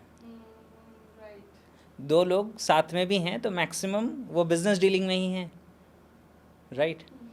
ट्रू लव की वजह से बहुत कम लोग एक दूसरे के साथ हैं, और अगर आपको ज़िंदगी में ट्रू लव मिल गया तो आप समझ लो आपको ख़जाना मिल गया, क्योंकि वो फिर वो इंसान आपके साथ ज़िंदगी में है या नहीं है, लेकिन उस इंसान से आपको जो प्यार मिला है ना वो अनमैच्ड है। अच्छा, तो ट्रू लव किस एज में होता है सर? इससे एज का कोई लेना देना नहीं है। ये देखो, और generally true love one sided होता है, जनरली। अच्छा, जैसे मैं बताता हूँ, लैला और मजनू की कहानी हम सबने सुनी, मैंने कहानी सुनी, मैं कई बार कहानियों में कहता हूँ कि कहानियाँ सच नहीं होती, कहानियों में सच होता है। ध्यान से समझना, कहानियाँ सच नहीं होती, कहानियों में सच होता है। और हम कहानियाँ पकड़ के बैठ जाते हैं। तो मैं जब भी कोई कहानी सुनाता हूँ तो मैं ये स्टेटमेंट ज़रूर यूज़ करता हूँ कि हो सकता है कहानी सच हो, सकता है झूठ हो, मुझे नहीं पता, लेकिन कहानी में सच है। तो कहते हैं कि जो मजनू था ना, वो लैला लैला कह के पागल हुआ पड़ा रहता था। उस पर्टिकुलर जगह जहाँ पे मजनू रहता था, वहाँ का जो राजा था वो अपने राज्य की जो सबसे सुंदर दासियाँ थी उनको बुला के सामने खड़ा कर देता है मजनू के, और कहता है मैंने देखा है तुम्हारी लैला को, है ना, ये इतनी सुंदर दासियाँ, इसमें से कोई भी चूज़ कर लो, है ना। तो लैला सब, मजनू जो है वो सबकी तरफ देखता है और कहता है इसमें से तो लैला एक भी नहीं है। तो वो कहता है मैंने देखा है तुम्हारी लैला को, रूखी सूखी सी तो है ना, उसकी कोई ऐसी शक्ल सूरत है। तो मजनू का जवाब सुनना, मजनू कहता है कि लैला को देखना हो तो मजनू की नज़र चाहिए। मतलब लैला इस वजह से नहीं लैला है क्योंकि वो लैला है, मजनू की वो नज़र है, इसकी वजह से वो लैला है, इसकी वजह से वो इतनी ज़्यादा इंपॉर्टेंट है। तो जनरली जो ट्रू लव होता है ना वो वन साइडेड क्यों हो जाता है? क्योंकि एक को ऐसा फील होता है, जनरली दोनों को नहीं होता, और दोनों को हो गया तो ये सबसे बड़ा मिरेकल है। मतलब अगर ये दोनों के लिए ये फीलिंग आ जाए तो इसमें एज का कोई लेना देना नहीं होता, इसमें मैच्योरिटी का लेना देना होता है कि आपकी समझ कितनी गहरी है आपकी। और ये मतलब ऐसा नहीं कह सकते कि आप ये कर लोगे तो ट्रू लव हो जाएगा। मतलब ये वो वाली चीज़ है कि मतलब जैसे कहते हैं ना कि डायमंड फाउंड किया जाता है, मतलब मिल जाता है ना, उसको आप ऐसे बना नहीं सकते और चीज़ों से। वो अलग बात है कि कोल एक बहुत हाई टेम्परेचर और प्रेशर में रहता है तो डायमंड में कन्वर्ट होता है, तो कुछ लोग ऐसे कन्वर्ट हो जाते हैं उस गोल्डन हार्ट में या डायमंड हार्ट में, आप जो भी कह लो उसे। तो इस तरीके से तो क्या है कि तो ट्रू लव का ऐसा कोई एज का नहीं है, तो मैक्सिमम लोगों को अपनी ज़िंदगी में ट्रू लव नहीं मिलता, लेकिन अगर उनकी वैल्यूज़ मैच कर जाती हैं, उनके अंदर एक फ्रेंडशिप वाली फीलिंग हो जाती है, एक कंपेनियनशिप वाली फीलिंग होती है, तो उनकी लाइफ अच्छी चलती है। और अगर आपको ट्रू लव मिल गया और उसके साथ आपकी मैरिज हो गई तो समझ लो कि फिर आपसे ज़्यादा अमीर कोई नहीं है, राइट। तो ये बहुत ज़्यादा एकदम डिफरेंट ही कॉन्सेप्ट। मैंने सुना है सर कि जो लव होता है वो 23-24 की एज तक ही होता है, उसके बाद तो लोग मतलब लॉजिकली शादी करते हैं या फिर एक रिलेशन जुड़ता है तो वो लॉजिकली जुड़ता है। Is it true? देखो ऐसा कोई ज़रूरी नहीं है। कई बार क्या होता है ना कि कौन सा इंसान आपको ज़िंदगी में, मतलब वो इंसान, अगर हम ट्रू लव की बात करें तो किसी को लेके ना आपको एक ऐसी फीलिंग, एक कनेक्शन होता है। देखो एक तो है हिप्नोसिस, जैसे मैं एग्जांपल देता हूँ आपको, कि जब आपने अभी मूवीज़ देखी हैं नई नई या नॉवेल्स पढ़ी हैं या आप कुछ और ऐसा देख रहे हैं और आप फीलिंग ऑफ लव में, राइट, मतलब आपको लग रहा है कि यार ज़िंदगी में कोई होना चाहिए, कोई ये चीज़ है, तो इस पर्टिकुलर इस इंटेंसिटी में NLP में हम इसे एंकरिंग कहते हैं, राइट। एंकरिंग का मतलब होता है कि whenever you are at the peak of any state, if you see anything, you listen to anything, if you touch anything, those feelings get associated, connect हो जाती है। तो जैसे सपोज़ करो कि अगर मैं उस फीलिंग में हूँ कि यार ज़िंदगी में मैंने कोई मूवी देखी, मोहब्बतें देख ली, अभी वो बज रहा है, वॉलिन बज रहा है दिल में, सही आ रहा अभी जो चल रहा है, पागल हुए हैं लोग। हाँ, लोग पागल हुए पड़े। तो अभी क्या है, वो फीलिंग आ गई सारी, ठीक है ना, वो उस इमोशन में। अब उस इमोशन में सामने वाले पर्सन ने आपको ज़रा सा रिस्पॉन्स दे दिया तो आप एकदम से उसके साथ कनेक्ट हो जाते हैं और आपको लगता है यही है मेरे सपनों वाला इंसान, राइट। लेकिन ये जो फीलिंग है ये कुछ समय तक रहती है और कुछ समय के बाद ये सारी फीलिंग ख़त्म हो जाती है, क्योंकि ये रियलिटी की वजह से नहीं थी, ये इस वजह से नहीं थी कि वो रियल में आपके सपनों वाला पर्सन है, ये इस वजह से थी क्योंकि आपके साथ जो काम हुआ है वो हुई है एंकरिंग। क्योंकि आप एक पीक स्टेट में थे, आप एक हाइटेंड स्टेट ऑफ लव में थे, आपने किसी को देखा, आपने किसी को सुना, किसी को गले लगा लिया, टच किया, फील किया, वो चीज़ कनेक्ट हो गई और आपको लगता है कि ये पर्सन की वजह से मैं इस प्यार की फीलिंग को एक्सपीरियंस कर रहा हूँ, जबकि एक्चुअली था कि आप उस प्यार की फीलिंग में थे, आप डिमांडिंग में थे, किसी ने कुछ चीज़ें सेटिस्फाई कर दी और आप उसके साथ कनेक्ट हो गए। तो ज़्यादातर लोगों के साथ जो होता है वो ये चीज़ होती है। तो जो आप कह रहे हैं ना 23-24 की एज में, उस एज में सबको क्या होता है, एक पार्टनर चाहिए, एक कंपेनियन चाहिए, एक बॉयफ्रेंड चाहिए, गर्लफ्रेंड चाहिए या कुछ ऐसा चाहिए। तो उस समय जब वो उस फीलिंग में, उस डेस्परेशन में है, तो जिसकी तरफ से रिस्पॉन्स मिला उसके साथ कनेक्ट हो जाते हैं, है ना, और फिर वो सस्टेन नहीं करती चीज़ें। तो ट्रू लव आपको ज़िंदगी में कभी भी मिल सकता है, मतलब अगर, वैसे तो मिलता ही नहीं है, बहुत रेयर मिलता है, लेकिन अगर मान के चलो कि कभी कभी होता है ना, कोई इंसान आपको ज़िंदगी में कभी भी मिला, मतलब ज़रूरी नहीं कि आप उसके साथ रिलेशनशिप में ही आओगे, लेकिन आपको उसके लिए एक अलग ही इमोशन, एक अलग ही फीलिंग, एक अलग ही कनेक्शन फील होता है, तो आप वो कह सकते कि वहाँ पे। और पता कैसे चलेगा, इट शुड बी अनकंडीशनल। अगर वो इंसान मुझे चाहिए तो that is not true love. Right. मिल गया तो भी ठीक है, बहुत अच्छी बात है, नहीं मिला तो भी ठीक है, तो then that is true love. वो कैसे भी लाइफ में बस रहना चाहिए, ऐसा होता है ना। हाँ, तो वो फिर क्या है ना कि मतलब ये वो वाली चीज़ हो गई, जो बर्ड होता है, आप उसको प्यार करते हैं, आप उसको एक पिंजरे में रख लेते हैं, तो बर्ड को आपने पिंजरे में कैद कर लिया तो ये ट्रू लव नहीं है। बट इससे रिलेटेड सर लास्ट क्वेश्चन मैं करना चाहूँगी कि ये जो आपने भी हमारी प्यार का जो एक सीरीज़ चल गया है तो मैं जानना चाहूँगी कि क्या प्यार बार बार होता है? बार बार होता है मीन्स अलग अलग इंसान से? अलग अलग इंसान से या एक ही इंसान से हो सकता है 2-3 बार, मतलब एक बार जैसे उसने दिल तोड़ दिया, ट्रस्ट तोड़ दिया, तो फिर होता है ना इंसान से वो उतर जाता है, तो क्या उसी से फिर से पॉसिबल है या फिर अलग अलग इंसान से भी पॉसिबल है? देखो क्या होता है ना, जनरली जो होता है ना, पहले तो ये जो डेफिनेशन है ना कि प्यार एक से ही होता है, मेरे अकॉर्डिंग तो ये सही नहीं है ना। जिसे प्यार होता है उसके अंदर प्यार है, इसलिए वो दूसरों के लिए प्यार फील कर रहा है। ओके। तो एक इंसान के साथ अगर उसकी चीज़ें नहीं हुई तो वो फर्स्ट एंड लास्ट होगा, ऐसा कोई ज़रूरी नहीं है। ओके। मतलब मुझे ऐसा फील होता है। हो सकता है कि एक गैप के बाद, एक टाइम के बाद आपकी ज़िंदगी में कोई और ऐसा आए जो ग्रेजुअली आपको अच्छा लगने लगे, आपके साथ बॉन्डिंग बन जाए और आपके अंदर उसके लिए एक इमोशन डेवलप हो जाए। अब कई बार क्या होता है, लोग प्यार को ऐसा समझते हैं ना कि हार्ट के बीच में बस एक चैम्बर है, इस चैम्बर में एक इंसान रहता है, तो वो जो इंसान रहता है उसी से मुझे प्यार है। ऐसा नहीं होता, आपके हार्ट में बहुत सारे चैम्बर्स हैं। हर इंसान की अपनी एक अलग जगह है। हो सकता है आपका कोई दोस्त हो, उससे आपको एक अलग तरह का प्यार है। हो सकता है लाइफ में बचपन में कोई एक पर्सन आया जिससे आपको साथ इमोशनली और आप लव वाली फीलिंग में चले गए, उसकी एक अपनी अलग जगह है। ज़िंदगी में मिला नहीं मिला पता नहीं, कोई और आता है तो उसे रिप्लेस नहीं करता, वो अपनी एक अलग जगह अलग बनाता है। जगह बनाता है। Right? बिल्कुल तो बिल्कुल। इसलिए जो कहते हैं ना कि लव हो सकता है, रिपीटेडली भी हो सकता है, लेकिन किसी को बहुत ही ज़्यादा होता रहे कि आज इससे कल उससे कल उससे, तो फिर गड़बड़ है भाई। राइट, है ना, कैसेनोवा नहीं बनना है। राइट, तो ये गड़बड़ है फिर, ओके। मतलब फिर दिस इज़ नॉट लव। लेकिन ये हो सकता है कि किसी एक इंसान से कोई इंसान बहुत कनेक्टेड था, किसी रीज़न से वो इंसान रहा नहीं रहा, दुनिया से चला गया, क्या पता।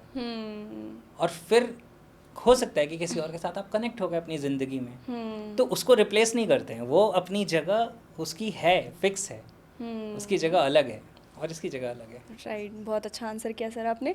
सर, क्या सबकॉन्शियस जो माइंड होता है और जो लॉ ऑफ अट्रैक्शन हम कहते हैं, इनका कोई डायरेक्ट कनेक्शन होता है? देखो, लॉ ऑफ अट्रैक्शन क्या होता है ना, लॉ ऑफ अट्रैक्शन होता है कि आप अपनी मतलब इसको मैं लॉ ऑफ अट्रैक्शन को सबसे सिंपलेस्ट फॉर्म में बताता हूँ, जो मैं अपनी तरफ से डिफाइन करता हूँ। You manifest your dominant thoughts. Okay. मतलब ये मेरे अकॉर्डिंग सबसे शॉर्टेस्ट डेफिनेशन है लॉ ऑफ अट्रैक्शन की, कि मोस्टली भी लगा देता हूँ इसका, कि वो हमेशा ही नहीं होता, क्योंकि और भी चीज़ें काम करती हैं दुनिया में। Mostly you manifest your dominant thoughts, यानी कि जो थॉट्स आपके डोमिनेंट थॉट्स हैं, आप बार बार रिपीट करते हो, वो चीज़ें आपकी ज़िंदगी में घटित हो जाती हैं, इसके चांसेस बहुत ज़्यादा होते हैं। तो एक तरीके से ये लॉ ऑफ अट्रैक्शन, जैसे आप सक्सेस के बारे में बार बार सोच रहे हो, तो आपको ऐसे लोग मिलने शुरू हो जाएंगे। राइट, आपको ऐसे कनेक्शंस मिलने जो आप लॉजिकली खुद से करके शायद नहीं कर सकते, लेकिन इसी यूनिवर्स में एग्जिस्ट करते हैं, यूनिवर्स आपको उसके साथ कनेक्ट कर देगा। तो आप कह सकते हो कि लॉ ऑफ अट्रैक्शन मेरे लिए काम कर रहा है। कोई लगातार किसी डिज़ास्टर के बारे में सोच रहा है, वो भी मैनिफेस्ट हो जाता है।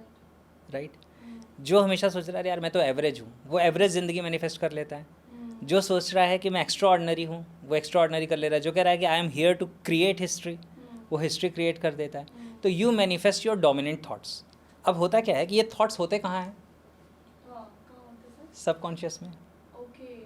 तो सबकॉन्शियस माइंड और लॉ ऑफ अट्रैक्शन का कनेक्शन क्या है कि सबकॉन्शियस माइंड वो मेन्यू है जिसमें आप जो टिक मार्क कर दोगे वो मैनिफेस्ट हो जाए। अच्छा, ओके, इसीलिए डायरेक्ट कनेक्शन है उनका। तो आप अपने माइंड में जो डोमिनेंट थॉट्स, यानी आप अपने सबकॉन्शियस में किन चीज़ों की विजुअल्स, ऑडियोज और फीलिंग्स बार बार रिपीटेडली क्रिएट कर रहे हैं, वो चीज़ें आपकी ज़िंदगी में मैनिफेस्ट होने लगती हैं, और यही लॉ ऑफ अट्रैक्शन है। ओके। तो सिर्फ ऐसा नहीं कि सिर्फ सोचने से हो जाएगा, मतलब हाई इंटेंसिटी होनी चाहिए, आपकी फीलिंग होनी चाहिए, आपको डिजर्विंग बनना पड़ेगा, आपको एक्शन टेकर बनना पड़ेगा।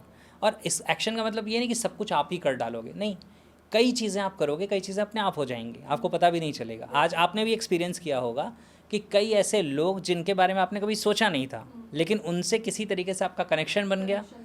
राइट, और उनसे आपकी ज़िंदगी में कुछ अपॉर्चुनिटीज़ आ गई, कुछ पॉजिटिव हो गया। बिल्कुल सर, राइट।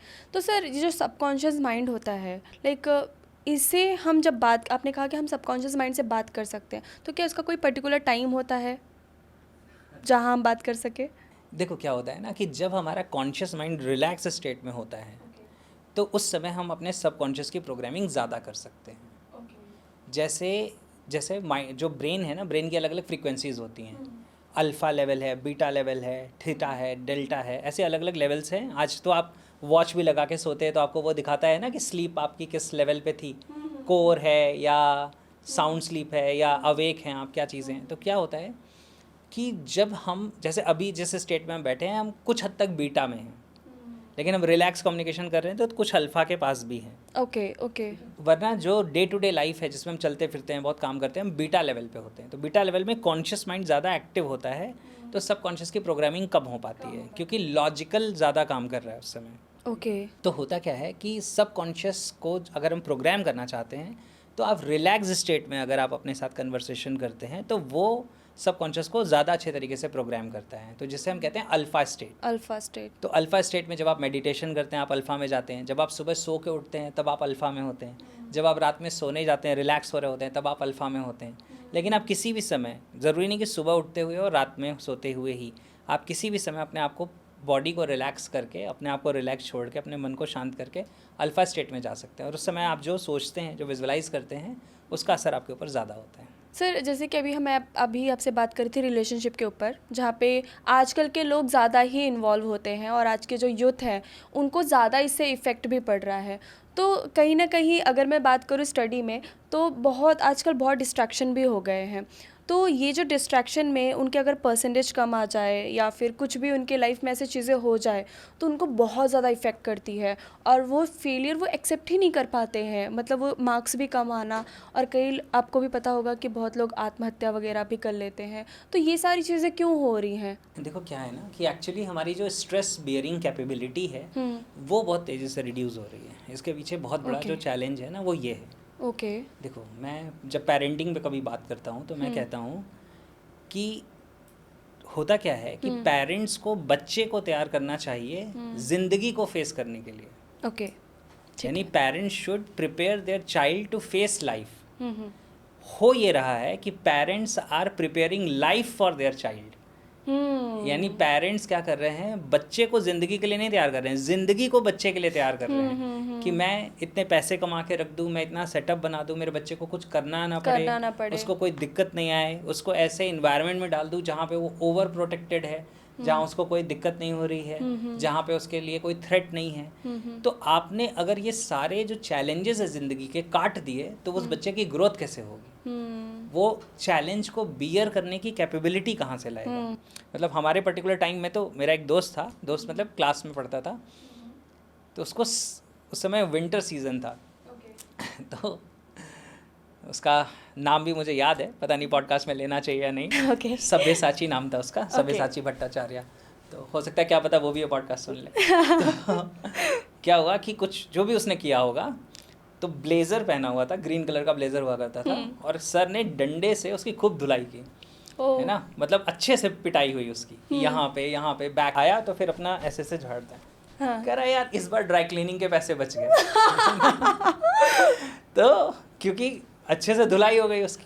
तो हमारे पर्टिकुलर टाइम में पिटाई भी हो जाती थी, राइट, मतलब डस्टर से हाथ पे या स्टिक से हाथ पे पिटाई हो जाती थी। कई बार तो बोला जाता था कि बेटा वो डंडी तोड़ के ले आओ, अब पता है सबसे पहले मेरी पिटाई होनी है, लेकिन फिर भी वो स्टिक हम तोड़ के लेके आ रहे हैं। तो क्या होता था, अभी आज टीचर अगर आपको कुछ कह दे तो पेरेंट्स प्रिंसिपल ऑफिस में पहुंच जाएंगे, मेरे बच्चे को ऐसे कैसे बोला, ये बोला।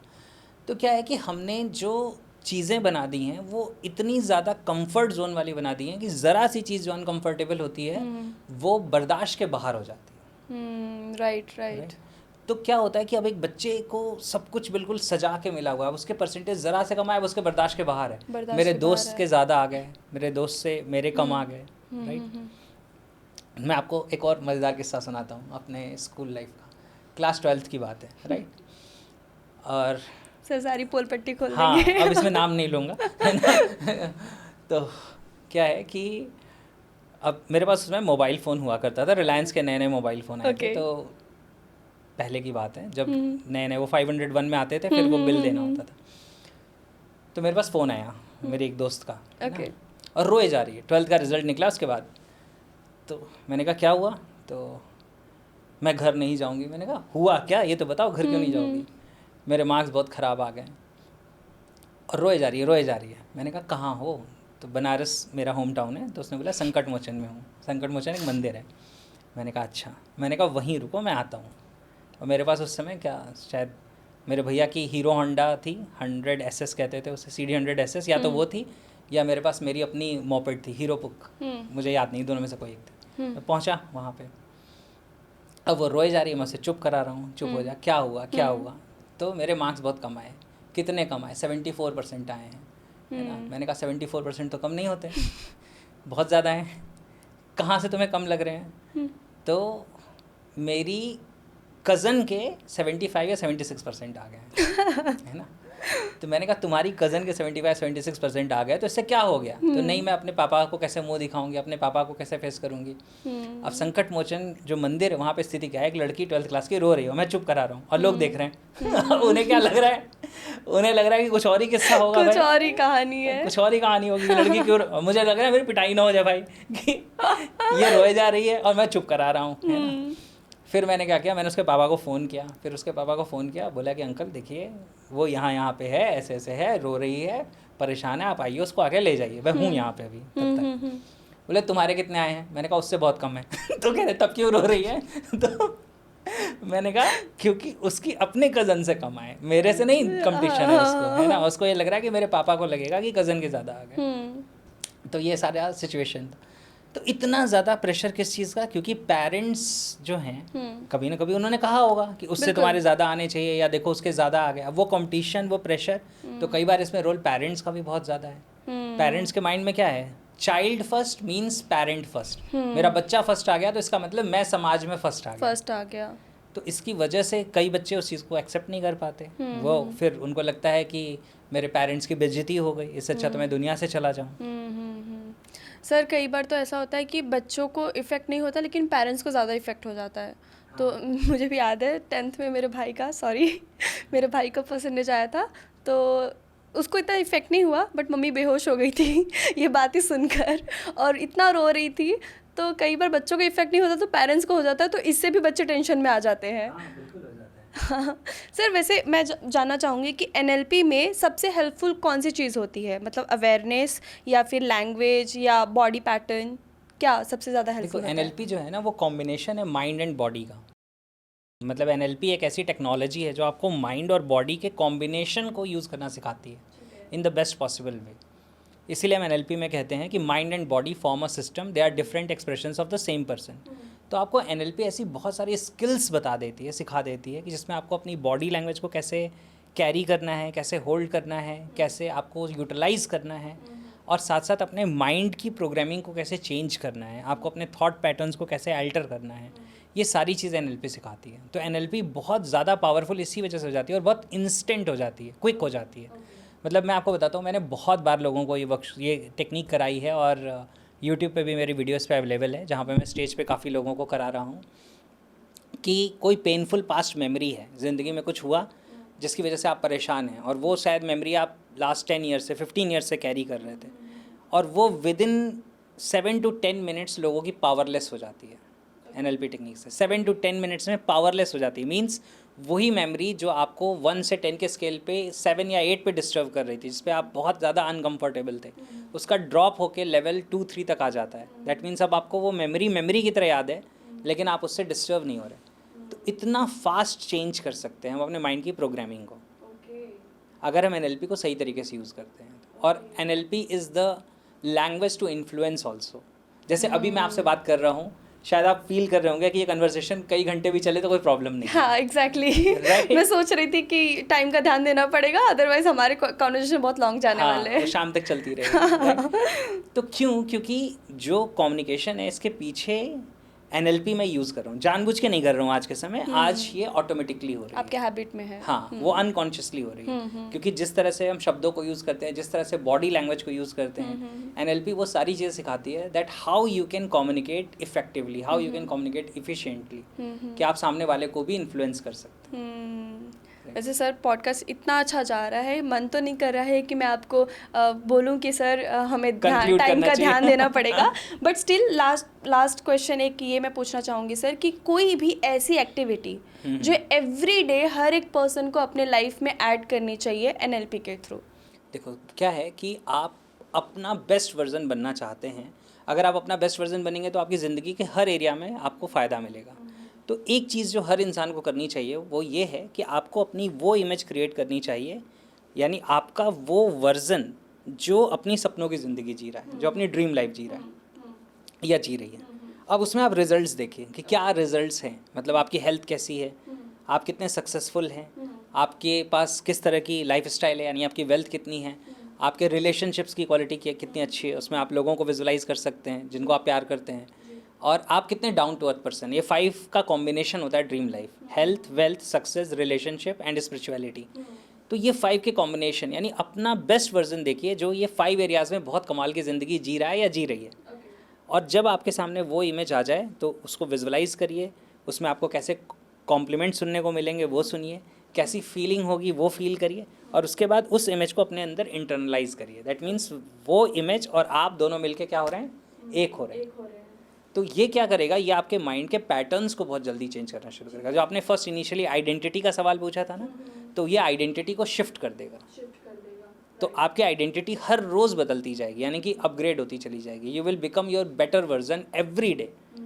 आप और अच्छे और अच्छे और अच्छे बनते चले जाएंगे, तो आप लाइफ के हर एरिया में ग्रो करेंगे। क्योंकि जब माइंड को ये पता है कि मुझे क्या चाहिए, तो वो ये ढूंढने में लग जाएगा कि ये कैसे मिलेगा। Right sir, right. दिन में कितनी बार करना चाहिए? ये आप सपोज करिए कि मैं तो इसे रिकमेंड करता हूँ कि आपको हर सुबह मॉर्निंग में करना चाहिए। क्योंकि आप जब अपने आप को ये बता देते हैं कि मुझे ये रिजल्ट चाहिए अपनी ज़िंदगी में, तो पूरे दिन आपका माइंड ऑटोमेटिकली उन रिजल्ट्स के लिए रास्ते ढूंढने में लगा रहता है। राइट। तो ये बेस्ट वे है। और अगर एक और टिप आप लेना चाहें तो मैं ये कहूँगा कि रात में सोते वक्त जब आप सोने जा रहे हैं ना, तो just think of any good experience of your life. किसी भी एक अच्छे एक्सपीरियंस, एक अच्छी मेमोरी को याद करना शुरू करिए और याद करते करते सो जाइए। उससे क्या होगा कि आपने अपने माइंड के अंदर उस न्यूरल पाथवे में इलेक्ट्रिसिटी को डाइवर्ट कर दिया जहाँ पे गुड मेमोरीज पड़ी हुई हैं। तो गुड मेमोरीज़ को हम कहते हैं एनएलपी की लैंग्वेज में रिसोर्सेज। ये रिसोर्सेज हैं क्योंकि कहीं आपके पास हैप्पीनेस है, कहीं आपने हैप्पीनेस को फील किया है, कहीं लव को फील किया है, कहीं जॉय को, कहीं कॉन्फिडेंस को, कहीं करेज को। तो जब आप अपने मन में अच्छी मेमोरी को याद करते करते सो जाते हैं, तो सारी रात आपका माइंड उन मेमोरीज़ को एक्टिवेट करता रहता है, यानी उन रिसोर्सेज को और पावरफुल बनाता रहता है। तो इससे क्या होगा कि आप जब सुबह उठेंगे तो आप ज़्यादा रिफ्रेश्ड होंगे, आपका मोटिवेशन ज़्यादा होगा, आप ज़्यादा एनर्जेटिक होंगे, आपकी जो डिजीज़ेस हैं वो ऑटोमेटिकली कम होनी शुरू हो जाएंगी। क्योंकि आपने अपने आप को क्या किया, नेगेटिविटी से डिस्कनेक्ट करके पॉजिटिविटी के साथ कनेक्ट कर दिया। Right. Thank you so much sir, बहुत मज़ा आया आपके साथ पॉडकास्ट करके। और मुझे ऐसा लगता है कि जो यूथ के क्वेश्चंस है और इवन जो अभी अपने लाइफ में आगे बढ़ना चाहते हैं या फिर रिलेशनशिप में आगे बढ़ना चाहते हैं, उनके बहुत सारी चीज़ों की क्लैरिटी आपने इस एपिसोड में कर दिया है। So thank you so much sir, मज़ा आया आपके साथ पॉडकास्ट करके। मुझे भी बहुत मज़ा आया, बहुत अच्छा लगा, और thank you for asking this beautiful questions. Thank you sir, thank you. और अगर आपको ये एपिसोड पसंद आया है तो प्लीज़ चैनल को लाइक करिए, शेयर करिए, सब्सक्राइब करिए और अपने उन सारे दोस्तों के साथ ज़रूर शेयर करिएगा जो रिलेशनशिप में जाने वाले हैं या जा रहे हैं। तो दोस्तों, जल्दी मिलते हैं एक नए पॉडकास्ट के साथ। तब तक के लिए खुश रहिए और मुस्कुराते रहिए। Thank you.